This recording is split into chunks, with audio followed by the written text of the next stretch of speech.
এখন তুই বুঝবি না, পরে ঠিকই বুঝতে পারবি। আরে জিতেন, বিয়ের কেনাকাটা সব হয়ে গেছে? মোটামুটি সব হয়ে গেছে, বাকিটাও আজ হয়ে যাবে। আমার খুব নার্ভাস লাগছে রে। বিয়ে করবে, নার্ভাস হওয়ার কি আছে? নার্ভাস হওয়ার কিছু নেই বলছিস? কি যে বলো না দাদা, তোমার কোনো ভয় নেই, আমি তো সঙ্গে আছি। সঙ্গে যখন আছিস, বিয়েটা তুই করে ফেল না জিতেন। দাদা তুমি মনে হচ্ছে ডোবা। আরে জিতেন, জনি নামে কাউকে চিনিস? না তো, মানে কেন দাদা? একজন বলছিল তোর সঙ্গে নাকি মাঝে মাঝে দেখে। সামনে আর বলো না দাদা, মেয়েটা প্রথমে যার সঙ্গে প্রেম করতো, কিছুদিন পরই তার সঙ্গে ছাড়াছাড়ি হয়ে গেল। তারপরে আরেকজনের সঙ্গে কিছুদিন ঘোরাঘুরি করলো, সেটাও টিকলো না। মেয়েটা একদম ভেঙে পড়েছিল। তাই ভাবলাম সান্ত্বনা দিতে তো কোনো খরচ নেই, সান্ত্বনাই দিই। ব্যাস, তারপর থেকে কখনো ভিক্টোরিয়ায়, কখনো ঠাকুরিয়া লেকে, কখনো সিনেমা হলে নিয়ে গিয়ে সান্ত্বনা দিতে থাকলাম। ও বাবা, তারপরে একদিন কি বলে জানো, বলে শুধু সান্ত্বনাতে আমার দুঃখ যাচ্ছে না, আমাকে বিয়ে করে আমার দুঃখ সারিয়ে দাও। আমি বললাম ছি, এসব অসম্ভব কথা বলতে নেই। তখন সে বলে বিয়ে না করলে নাকি আত্মহত্যা করবে। ওতে পড়ে কথা দিয়ে এলাম বটে, তারপর থেকে আমি আর অমুখ হইনি। শোন, বৌভাতের খাওয়া দাওয়ার ব্যবস্থা ভালো হচ্ছে তো? ওসব নিয়ে তুমি কিচ্ছু চিন্তা করো না, সব ব্যবস্থা হয়ে গেছে। আচ্ছা, ফুলসজ্জা ঘাট সাজানোর জন্য কাউকে বলেছিস? সব কথা হয়ে গেছে, ওরা সময় মতো এসে সব সাজিয়ে দিয়ে গেছে। ও বাবা, দাদা এদিকে বলছে নার্ভাস লাগছে, বিয়েটা তুই কর।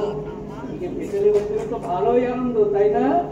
চুপ কর বাজে, যে কাজগুলো বাকি আছে সেগুলো সেরে ফেল। যদি কোনো গরমাল দেখি, ডান্ডা পেটা করে সোজা হাজতে ঢোকাবো।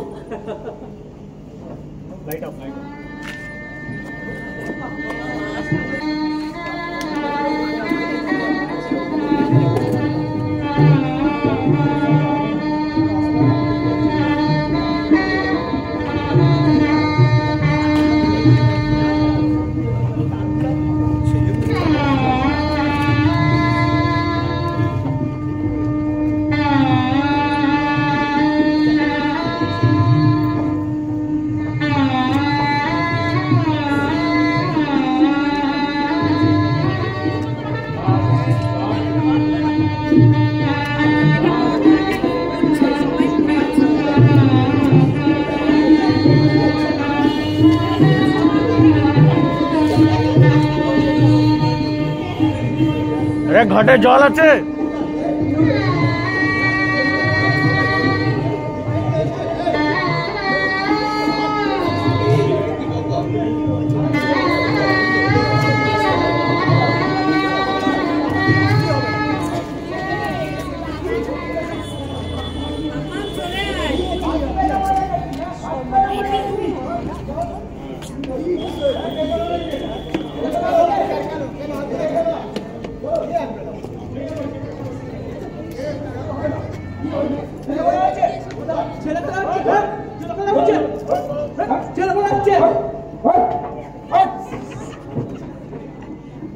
এটা কি ছেলে খেলা হচ্ছে? হ্যাঁ, এখন এসব বলছো যে দাদা ছুটি পায়নি, দাদা আসতে পারবে না। কি মুশকিল, আপনাদের কি করে বোঝাই? পুলিশের চাকরিতে যে কোনো সময় ছুটি ক্যান্সেল হয়ে যেতে পারে। তোমার দাদা আসতো একটা চোর। জানো আপনি চুপ করুন, সারাদিন না খেয়ে আছেন, আমি দিয়েছি কি করে। কি সর্বনাশের কথা বলো তো অনেক। হ্যাঁ, আরে সর্বনাশ বলছেন কেন? জিনিসপত্রগুলো গুছিয়ে রেখেছি, পরের লগ্নেই বিয়ে হবে। আরে মূর্খ, এবছর আর কোনো লগ্নই নেই। তাছাড়া এত খরচ করে এত লোকজন খাওয়ানো দাওয়ানো, আমাদের মান সম্মান তার কি হবে? বাবা দাঁড়াও তো, ছোট লোক থেকে আমি ঠান্ডা করে দেবো। কদর, তুই চুপ কর। যাইবো, আপনি চিন্তা করবেন, এ বিয়ে হতেই হবে। হ্যাঁ বসে বসুন, একদম চিন্তা করবেন না। মাথা ঠান্ডা করে ভাবুন কি করা যায়। হ্যাঁ আরে এ অবস্থায় মাথা ঠান্ডা রাখা যায়? পারতেই হবে।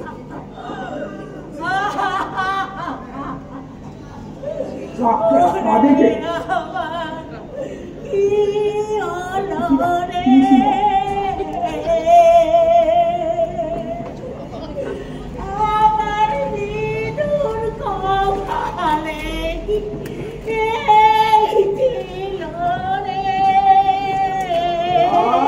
দিদি, অমন করে কেঁদে পাড়ার লোকজন জড়ো করো না।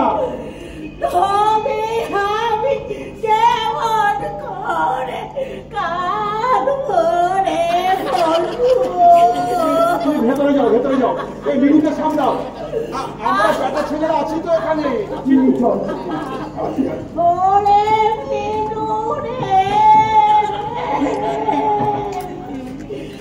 আমি কেন বেটা ছেলে হলাম না রে? তুমি ঘরে যাও, ঘরে যাও, মিনুকে সামলাও। দিদিমা ঘরে যাও, যাও। ও দেখুন দেখুন, ওরে ভাই, ধরো ধরো ওকে, ধরো ধরো।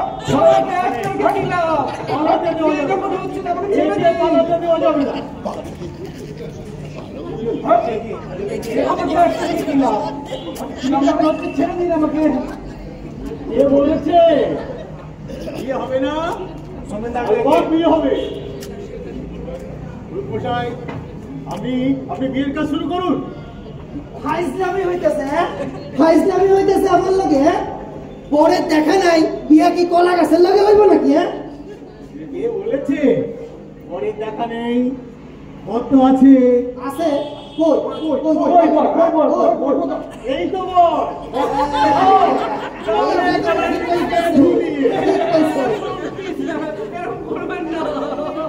ভালো বুদ্ধি দিয়েছো তো অনেক। এই ধর ওকে, ধর ধর ওকে। নিয়ে নিয়ে আমি এখন পায়ে পড়ছি, দয়া করে বিয়ে দেবেন না। কোনো কথা শুনবো না। এই ভালো ছেলে মতো এসে দাঁড়াও। ওরে দাদা গো, দেখো আমাকে একটা বিয়ে দিয়ে দিচ্ছে গো। মশাই, আপনি মন্ত্র পড়া শুরু করুন। আর মন্ত্র কইরা কাম নাই। লগ্ন শেষ হইতে আর মাত্র 5 মিনিট বাকি আছে। তাড়াতাড়ি মাইয়ারে লইয়া আইসা পরে 4 থেকে 7 পা ঘুরে দিলেই হইব। ওরে রতন, ওরে মিনুকে নিয়ে আয়। আসছি বাবু।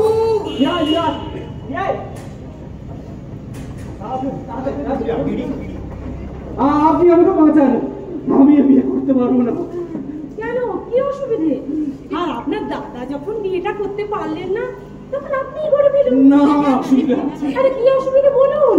আমি টনিকে কথা দিয়েছি। ও, সে তো কথার কথা। মানে সর্বনাশ, লগ্ন শেষ হইতে আর মাত্র 1 মিনিট বাকি আছে। মালো কি 70 ঘরে 4 থেকে 7 পা ঘুরে লাও। দৌড়াও দৌড়াও। আর বিরিয়ানি কাম নাই। মালো কি তুমি দৌড়াও দৌড়াও।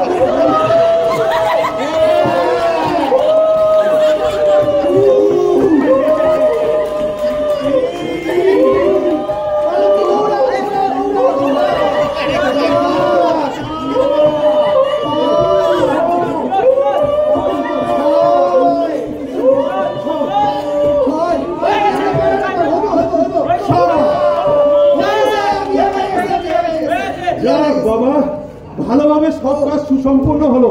হ্যাঁ, এই নতুন নতুন সবাইকে নিয়ে ভেতরে যাও। যাও যাও যাও, তোমরা সব ভেতরে যাও। নতুন ভেতরে যাও। ভেতরে যাও। ভেতরে যাও, চলো চলো। কাজটা কি ঠিক হলো? টনি শুনে তো আত্মহত্যা করবে। করবে না, করবে না। তুমি কি বলি এদের জন্য আত্মহত্যা করেছো? জলিও করবে না। আর তাছাড়া প্রেমের ব্যর্থতার জন্য এখন আর কেউ আত্মহত্যা করে না। তুমি এত কথা জানলে কোত্থেকে? জানি। অনিল বাবু, অনিল বাবু, দেখো আমাকে জোর করে বিয়ে দিয়ে দিয়েছে। অনিল বাবু, শেষমেশ ভাই হয়ে দাদা সর্বনাশ করলি। না মানে বিশ্বাস করো, এটা জোর করে দিবে। এই যে অনিল বাবু, সব ঠিক মতো মিটেছে তো? সব ঠিক মতো মিটে গেছে, কোনো অসুবিধা হয়। সবার খাওয়া দাওয়া হয়ে গেছে? না না, আপনার জন্য তো অপেক্ষা করে আছে। ওরে হা করে দেখছিস কি? কি ভেবেছিলি দাদা খালি চোর ডাকাতদেরই খবর রাখে, ভাইয়ের খবর কিছু রাখে না? বারবার এটাল ওটাল করার আগে, তোর হাত পা ভাঙার আগে তোর একটা পার্মানেন্ট ব্যবস্থা করে দিলাম, বুঝলি না? বুঝলি না? এই অনিল বাবু আমার দীর্ঘদিনের পরিচিত।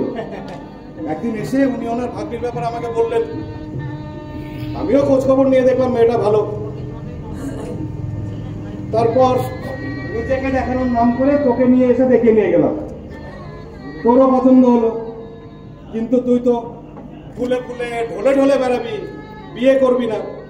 তাই অনিল বাবুর সাথে পরামর্শ করে দিলাম তোকে ফাঁসিয়ে। এ ব্যাপারে মিনু অবশ্য সব জানতো, আমি মিনুর কাছে কিচ্ছু গোপন করিনি। মিনু তোর ব্যাপারে সব জানে। নে এবার বল, আগে যা করেছিস করেছিস, এখন সব ভুলে যাবি। অনিল বাবু